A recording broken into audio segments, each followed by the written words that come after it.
Assalamualaikum warahmatullahi wabarakatuh. Perkenalkan, nama saya Yusron Nihaya, NIN 430402400074, Prodi Psikologi Islam, Fakultas Dakwah.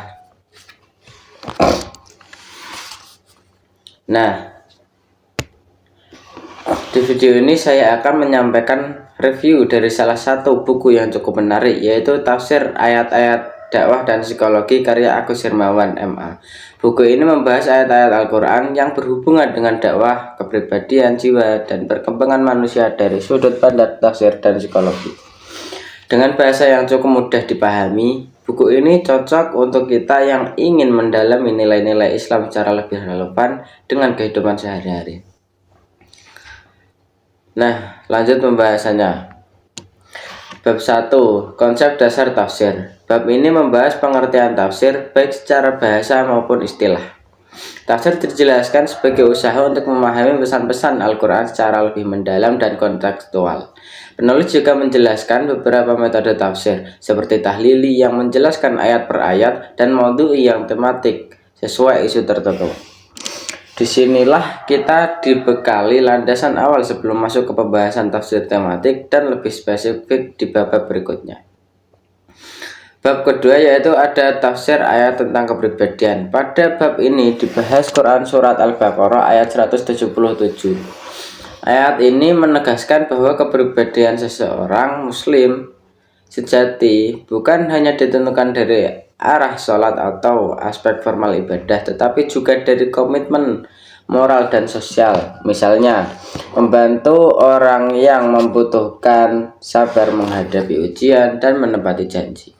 Jadi, iman itu bukan hanya keyakinan di hati, tapi juga harus dibuktikan lewat sikap dan tindakan nyata. Bab yang ketiga yaitu tafsir ayat tentang pergaulan. Bab ini mengangkat pentingnya membangun hubungan sosial yang baik. Al-Quran menekankan nilai-nilai seperti keadilan, toleransi, kesantunan, dan penghargaan terhadap orang lain. Dalam kehidupan sosial, kita dituntut untuk berinteraksi secara baik, bahkan terhadap orang yang berbeda keyakinan. Ayat-ayat yang dibahas sangat relevan dengan realitas masyarakat majmuk yang kita hadapi saat ini. Bab yang keempat yaitu ada tafsir ayat tentang jiwa dan pergaulan. Di sini dijelaskan bahwa kesehatan jiwa sangat berpengaruh terhadap kualitas hubungan sosial seseorang. Seseorang yang jiwanya tenang dan stabil cenderung mampu menjalin pergaulan yang sehat dan harmonis. Sebaliknya, jiwa yang penuh tekanan atau gelisah bisa memicu konflik dan gangguan sosial. Maka menjaga keseimbangan jiwa menjadi bagian penting dalam kehidupan beragama dan bermasyarakat. Selanjutnya ada bab kelima, tafsir ayat tentang kondisi hati manusia. Bab ini membahas kondisi hati manusia dalam berbagai bentuk. Ada hati yang bersih, keras, sakit, bahkan mati secara spiritual. Hati menjadi pusat kendali dalam pengambilan keputusan dan sikap hidup seseorang. Dalam Islam, kita diajak untuk selalu menjaga kebersihan hati melalui zikir, introspeksi diri, dan ibadah, agar kita tetap berada di jalan yang lurus ke Allah Ta'ala. Bab yang ke-6 yaitu ada tafsir ayat tentang pertumbuhan dan perkembangan. Bab ini menyoroti proses perkembangan manusia dari sisi jasmani dan rohani.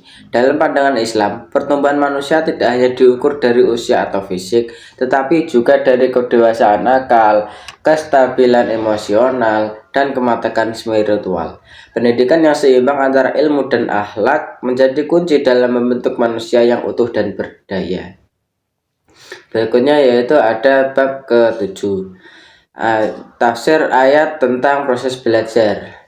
Bab terakhir ini membahas pentingnya proses belajar dalam kehidupan. Belajar tidak hanya dimaknai sebagai aktivitas akademik, tapi juga bagian dari proses ibadah. Al-Quran banyak mendorong umatnya untuk mencari ilmu, merenung, dan berpikir kritis. Belajar menjadi jalan untuk memahami diri, memperbaiki akhlak, dan mendekatkan diri kepada Allah. Nah, sebagai penutup, secara keseluruhan buku ini menyajikan tafsir ayat-ayat Al-Quran yang berkaitan langsung dengan aspek psikologi dan kehidupan manusia. Bahasa yang digunakan cukup mudah dipahami dan sangat relevan dengan isu-isu kekinian, terutama dalam konteks dakwah dan pembentukan kepribadian. Semoga review singkat ini bermanfaat dan bisa menjadi tambahan wawasan buat kita semua. Terima kasih banyak sudah menyimak. Wassalamualaikum warahmatullahi wabarakatuh.